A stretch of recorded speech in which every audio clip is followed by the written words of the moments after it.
Welcome to the Master Your Millions podcast, the show all about your financial potential and leaving a legacy for future generations.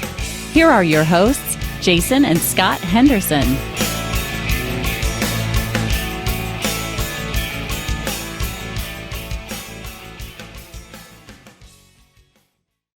Welcome back, everyone. I am your host, Scott Henderson, and my co-host is Dr. J. We are very excited to be able to host the podcast today. We have a very special guest. Jason, who do we have coming on? Well, today we have someone from Alabama. That may be the first time we've had someone from Alabama, and we're excited to have you here. Even more so, it's someone who is an alum of Auburn University. He has his degree in marketing and decided he was going to do a couple of different things, and we're going to get into that. However, let me just say real quick that Parker Pursell serves as the CEO of EQRP. That stands for Enhanced Qualified Retirement Plan, a financial services company focused on helping physicians, business professionals, and investors break their financial shackles and find their path to financial freedom. Talks to people a lot about mindset, what to do. He's had success in helping Chick-fil-A and Pursell Farms, two companies that's fairly well known, and increase some of their profits. So welcome to the show, Parker. We're happy to have you. Thanks for having me on. I'm excited for the conversation today.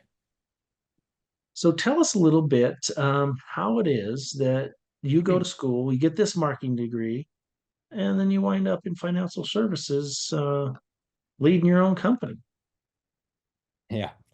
Well, it really starts way back with my family business. We were in agriculture and fertilizer for about 110 years. My father, grandfather, all just entrepreneurs. And what we ended up doing was we built a golf course out on our family farm to serve as a marketing arm for our product that we were selling at the time. So a really creative way to, instead of sending people out to go talk to the customer, we brought them to us and had over a 90% conversion rate. And watching my dad and granddad build this behemoth of a thing, we ended up selling it in 2006. Took the windfall of that sale and then turned our family farm now into a resort. And so that's what it is today. And it was really anchored in weaponizing Southern hospitality. So, we had no business getting into, the hospitality space in terms of operationally running something. We just kind of fell into it and felt that that's like what God was calling us to do. And so, I went to Auburn, graduated 2013, and had no idea really what I wanted to do. I just wasn't going to move back home. And so found a buddy of mine who gave me an opportunity to come work for him at Chick-fil-A and run his store down there.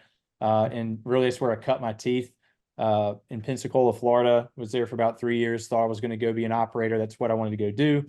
And then my dad, started this next project of building this this resort per se, because we had about 10 years of figuring out what we were going to do next. And so in that, I came back and helped my father start this new venture and took everything I learned at Chick-fil-A and applied it there.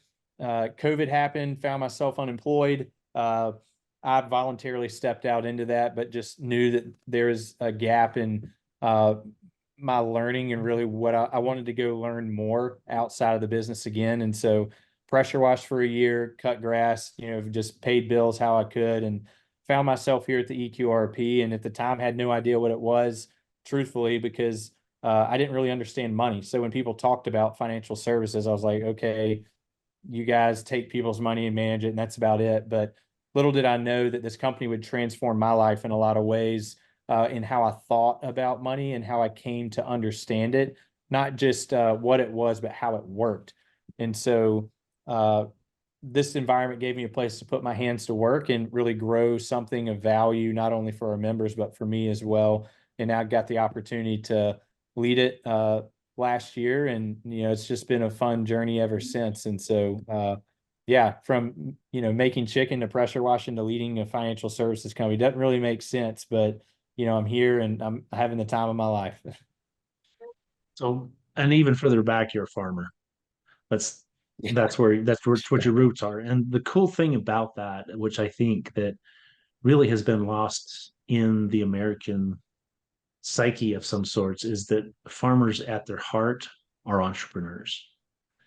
They go Mhm. make stuff happen, right? They go out in the spring and do what it takes to make it happen. So there's a harvest and there's money in the fall, right? And most of us, the city slickers, if you will, don't understand that. They don't understand that you figure it out. If there's, a tractor breaks down or some other, a pump or something, that farmers do it all.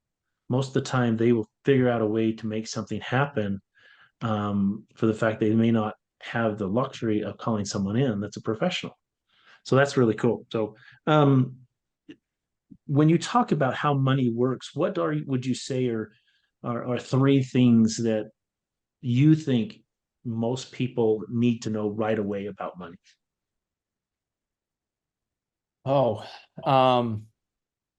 I think first off that you got to learn how to master it before it masters you. So, if you don't have first off a clear value set on how you use money, I think that's where first people get way off, is that they let it master them and tell them what to do. That's the first thing. Um, Expound on Secondly, that. Expound on that. That's a little bit jargon there. What do you mean by that? What paint me a picture. yeah. So I'll just use myself, right?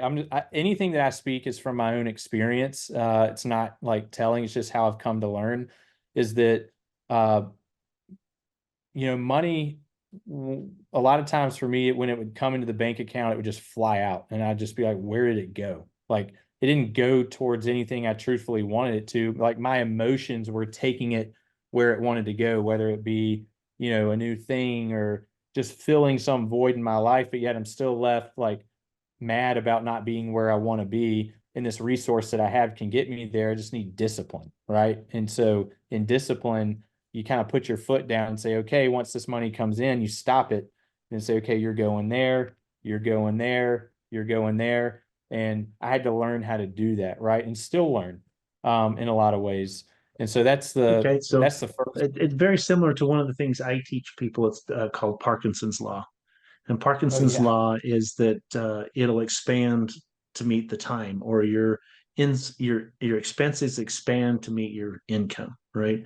If you're not in control of it, your expenses will always come up to right at your income, or maybe even go past that. You know how it is. You back in college or even high school, teacher says, "Yeah, 1 month from the day this term paper is due." 98% of the people are working on that paper the night before, pounding it out. And so I really That like was that me. advice. Okay, that's number one. We'll go on to number two. Yeah. Number two, I would say it's like there's so many things I'm like sitting there thinking, because you say three, I could pull a bunch, but I'd say the second thing is just understanding money is creative. There's a lot of ways that you can use it. Like not all debt's bad. So I'll just say that not all debt's bad. Um, Now be ultimately you careful. want to be Dave out from, Ramsey listens to this show, right? I mean, oh, he's an look, avid listener, and he will call us on it that no, that is dumb. I'm with you though. I just go ahead. yeah. I grew up on Dave in my Chick-fil-A days. Like he really taught me a lot, but I think the goal is to you don't want debt to enslave you. Well, you can use it to get to where you want to go, but you should also work to get out from under it equally as much. And so, but learning like your resources that you have at your disposal, I just don't think people really understand uh what they have around them and how they can get access to it.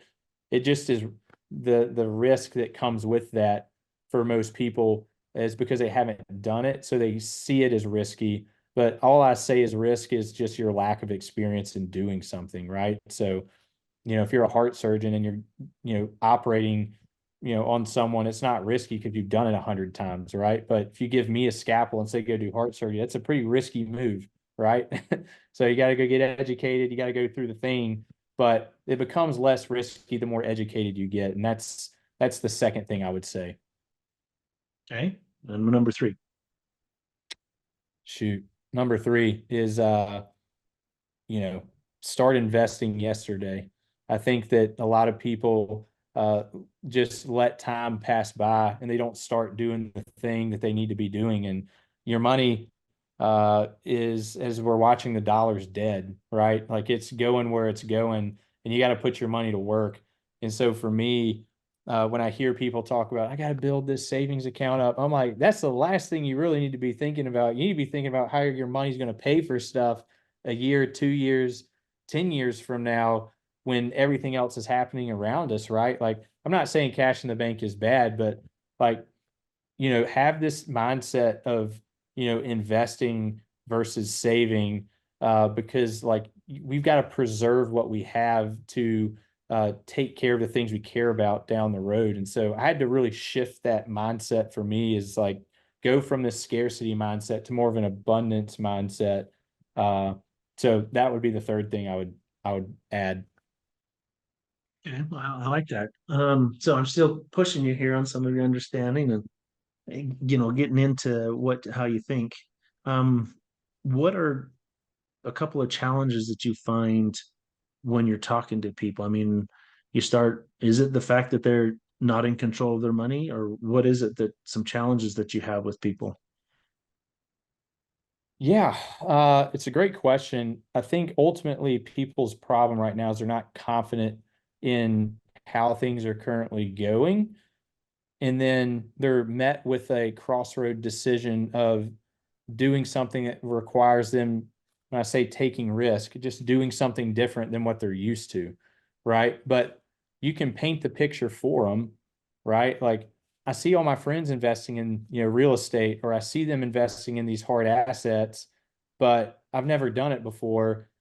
But taking that step of moving their money, or taking these resources that they've looked at that somebody said, they were going to, I call it smoking hopium, right? You just hope it works out, right? I'm going to give you all this money and just hope I have it by the time I get to where I want to go, right? There's a lot of people that had that back in '08, and all the other financial crises that we had, they were left with nothing.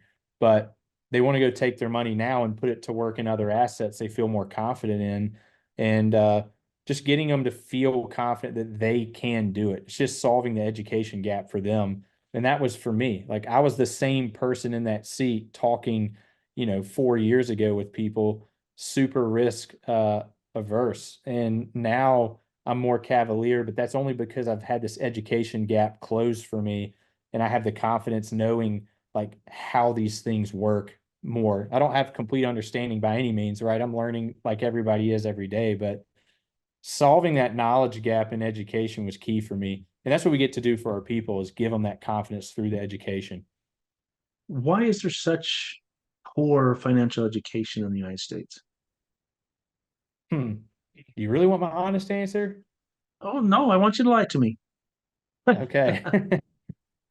Well, I mean, what would a bunch of entrepreneurs running around not having to show up to a place to work and, serve commodities to everybody? What would that look like? It's not in the nation's best interest to create independent people.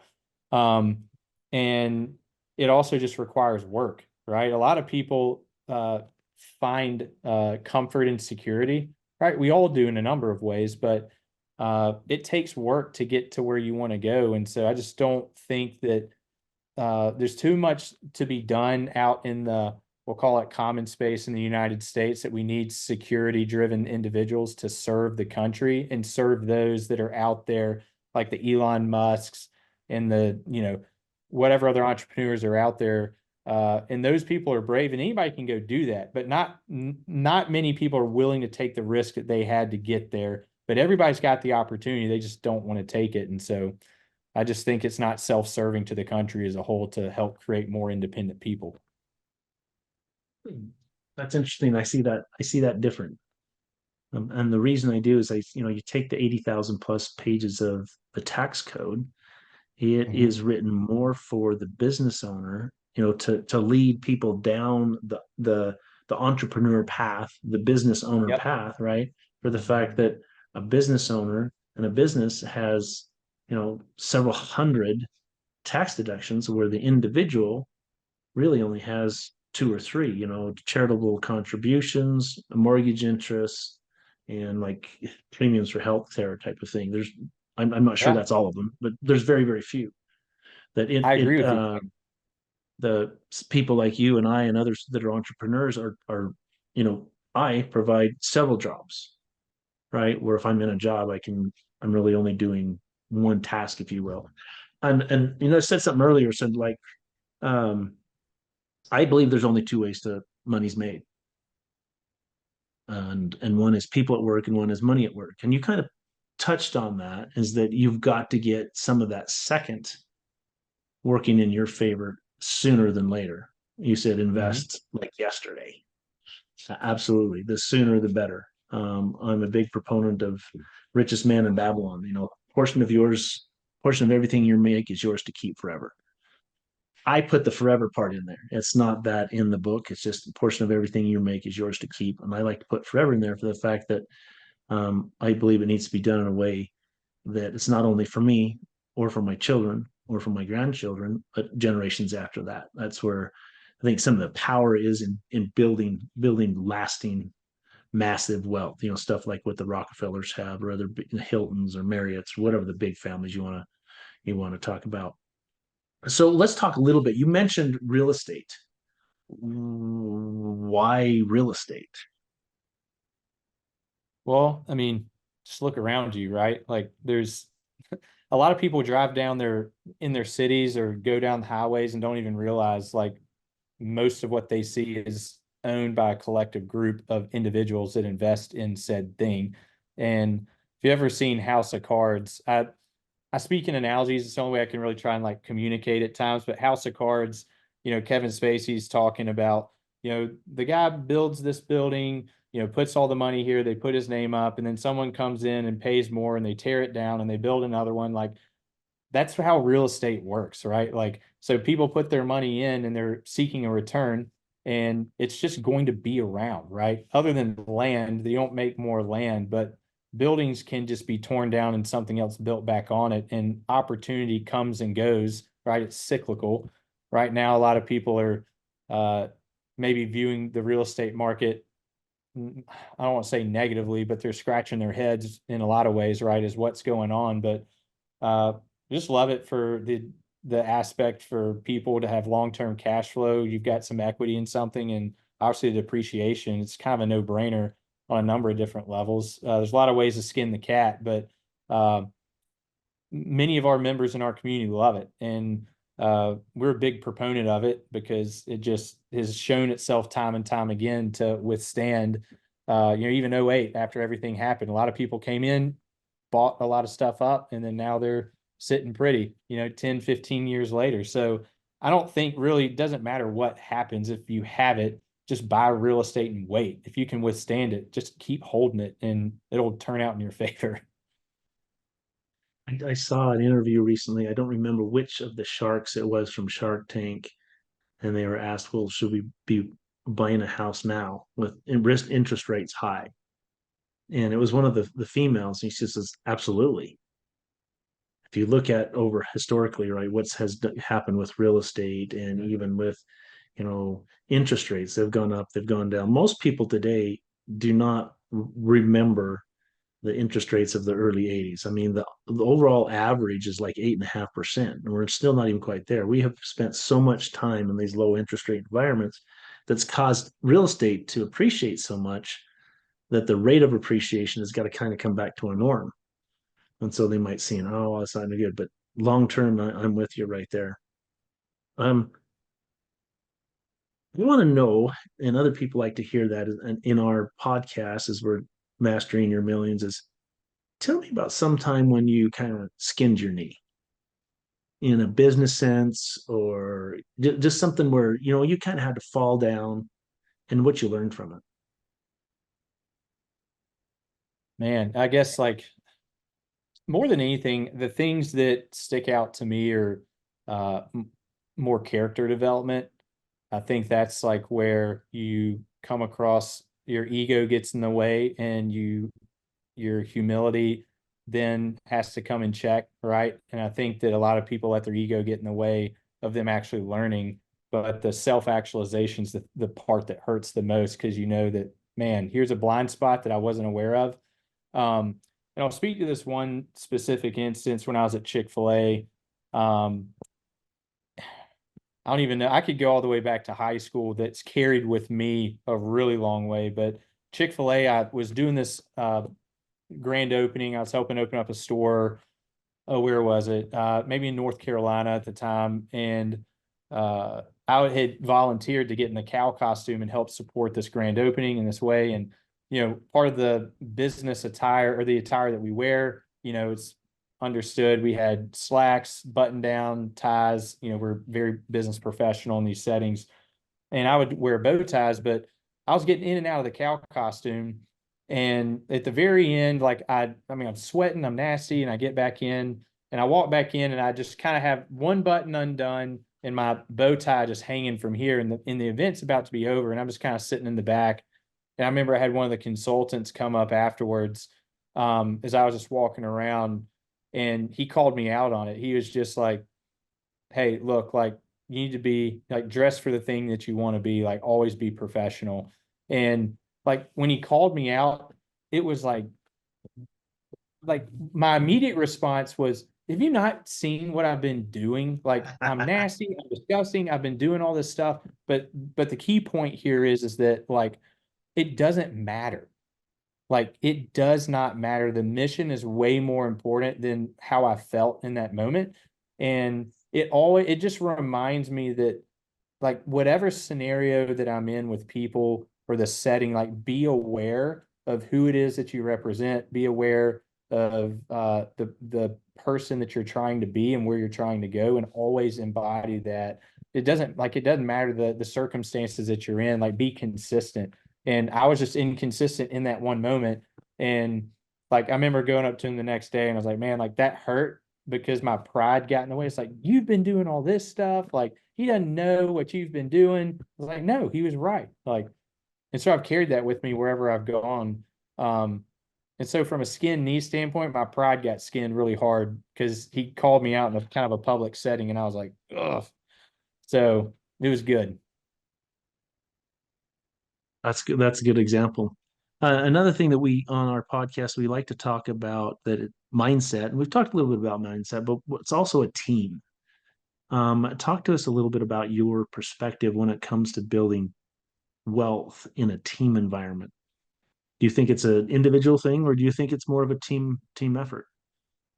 No, I definitely think it's a team effort. I guess it just depends on how big your vision is, right? Like, if you want to go far, do it together. And so for us, we've got pretty big vision as a company, what we're trying to do. And it's important that we're all rowing in the same direction. And so everybody's got their seat. And what's unique about our culture is that, I'm 33 years old. I would say I'm probably fairly young for a CEO in an environment like this, and work with some very, very competent people. But I view my seat as this is just my seat on the bus. Like, my job is to cast vision, to help clear a pathway for my team. But, I also need A players, and I got to go get them, and I got to let them run free.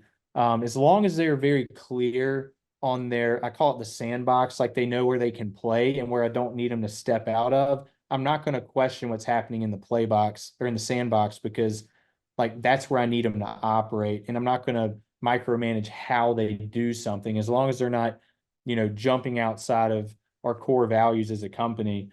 And you just be surprised at when you give people that leeway to figure problems out for you, and trust them to execute. You got to hold them accountable. Like, we run on an EOS model, so we're very much like, solving issues, making sure we're talking through, everybody's metrics. Everybody's got a number of what they need to do to get us to where we need to go, running 90-day sprints.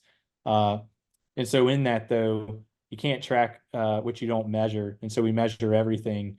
And that's why it's very important for us to always set benchmarks. And so every 90 days we come up and we say, hey, where are we at?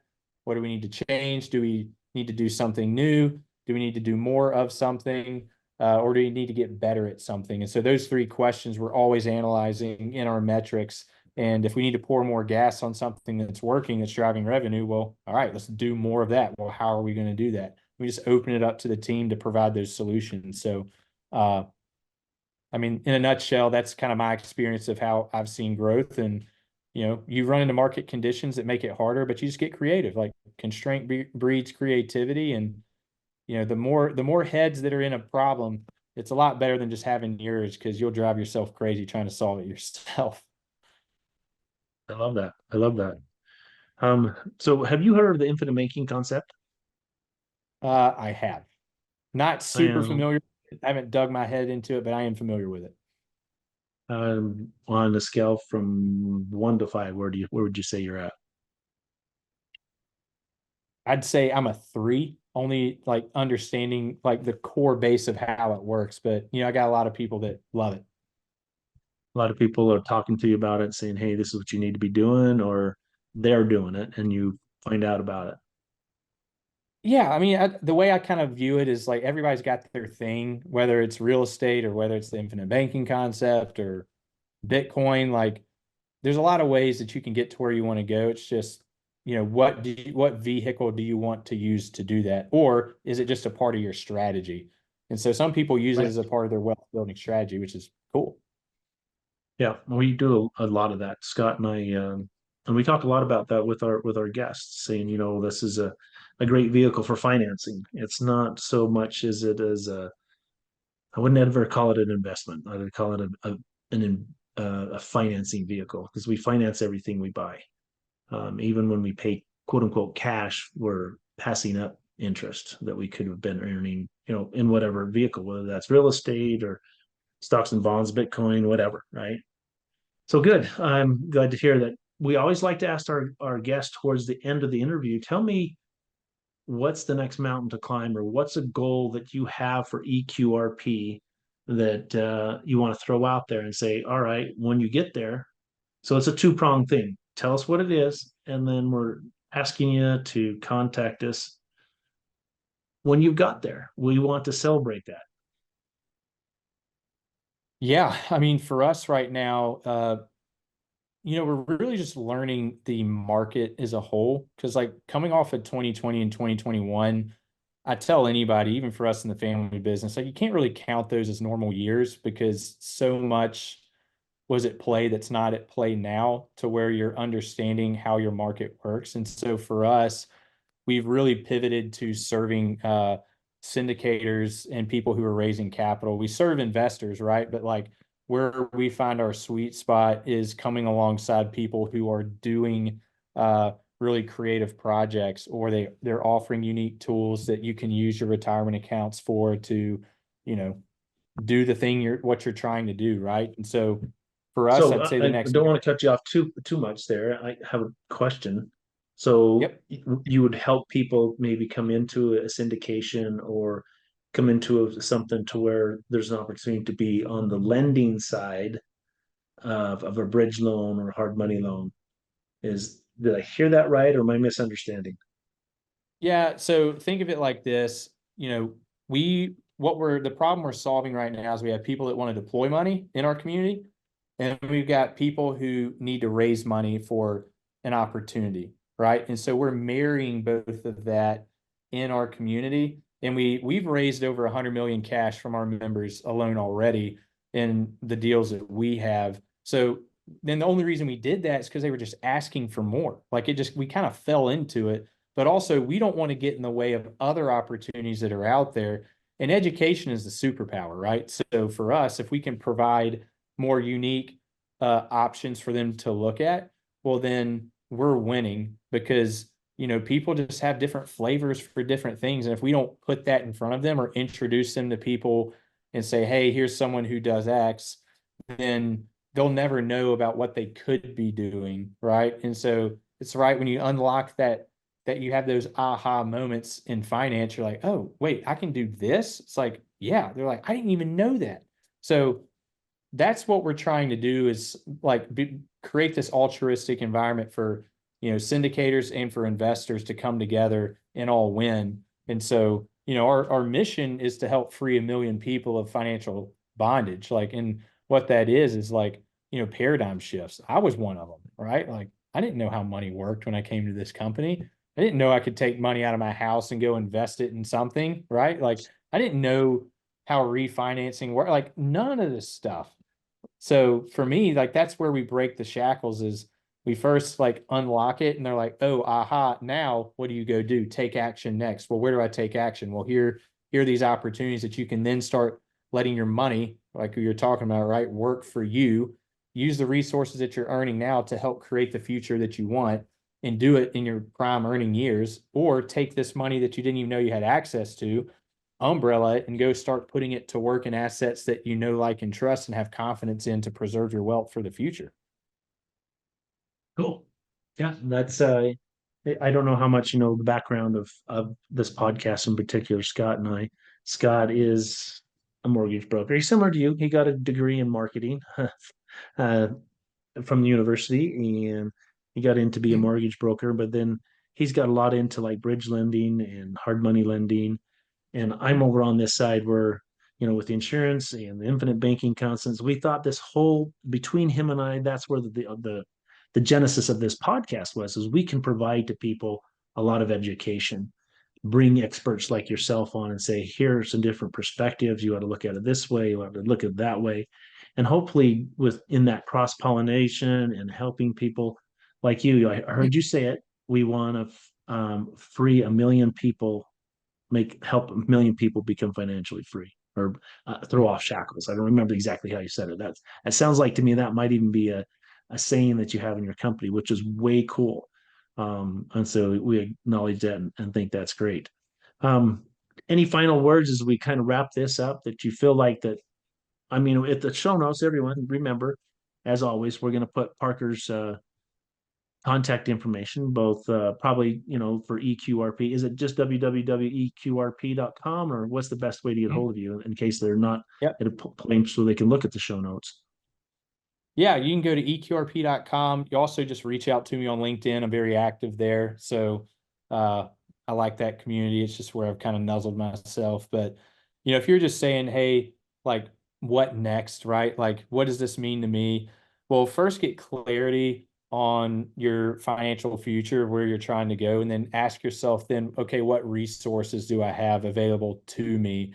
And a lot of times you just have those stranded retirement accounts hanging out there that you didn't even know when you left that job, that you can roll, you know, all those old retirement accounts up under one umbrella and then start putting it to work in, you know, these different assets that are out there.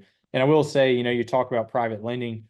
A lot of our members have shifted during this time. Like they love real estate, but they're also saying, okay, how can I like put my money to work in a shorter time frame?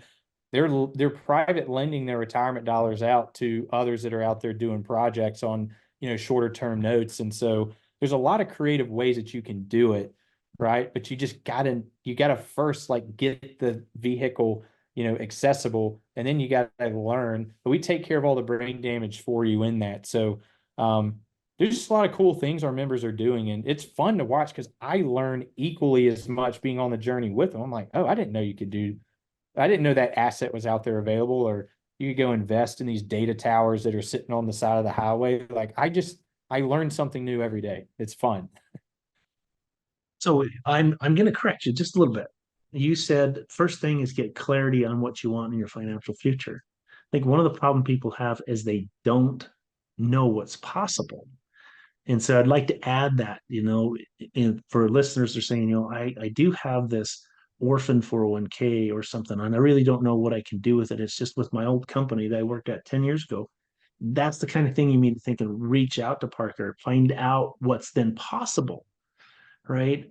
Without knowing even that it's even a possibility, it's hard to have that clarity.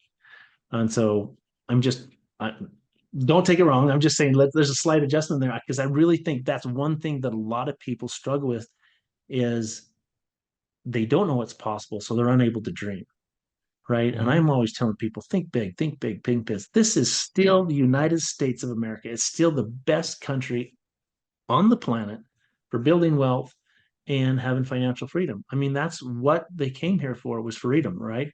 It wasn't, you know, to come here to have a job, if you will, to work 24/7 for 80 years and then die. It's here to really have and enjoy the American dream. So Great. Thank you so much, Parker. Back to you, Scott. We'll Thanks for listening to Master Your Millions with Jason and Scott Henderson. Check the show notes for any links or contact information about today's guest. Make sure to follow the show so you don't miss any future episodes.